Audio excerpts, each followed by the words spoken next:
ফরিদপুর জেলার নবাগত police super Abdul জলিলের সাথে ছাত্র জনতার প্রতিনিধিদের মতবিনিময় সভা অনুষ্ঠিত হয়েছে। ফরিদপুর প্রতিনিধি সাকিবুল ইসলামের প্রতিবেদনে থাকছে বিস্তারিত। মঙ্গলবার পুলিশ সুপারের কার্যালয়ের সম্মেলন কক্ষে এ মতবিনিময় সভা অনুষ্ঠিত হয়।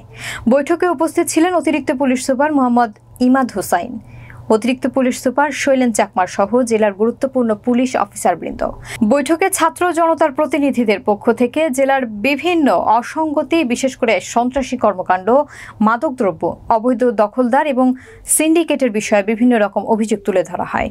এছাড়া ছাত্র আন্দোলন চলাকালীন সময়ে ছাত্রদের উপর আগ্নেয়াস্ত্র ও বিভিন্ন অস্ত্র দিয়ে যে হামলা চালানো হয়, সে সমস্ত অপরাধীদের কাছ থেকে অস্ত্র উদ্ধার ও মামলা করে তাদের আইনের আওতায় আনার জোর দাবি জানানো হয়।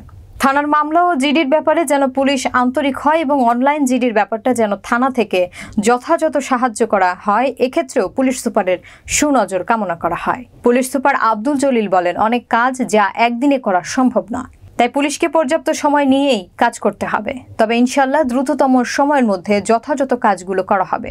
সবাইকে শান্তি ও শৃঙ্খলা বজায় রেখে চলার এবং পুলিশকে অপরাধ ও অপরাধীদের তথ্য দিয়ে সহযোগিতা করার আহ্বান করেন তিনি আরও বলেন, থানায় গিয়ে কেউ যদি কোনো রকম হয়রানি বা ভোগান্তির সম্মুখীন হয়, সেই ব্যক্তি যেন সরাসরি জায়গায় দাঁড়িয়েই পুলিশ সুপারকে ফোন করে। তিনি তাৎক্ষণিক ব্যবস্থা নেবেন বলে আশ্বস্ত করেন। তিনি অপরাধমুক্ত ফরিদপুর গড়তে সকলের সহযোগিতা কামনা করেন।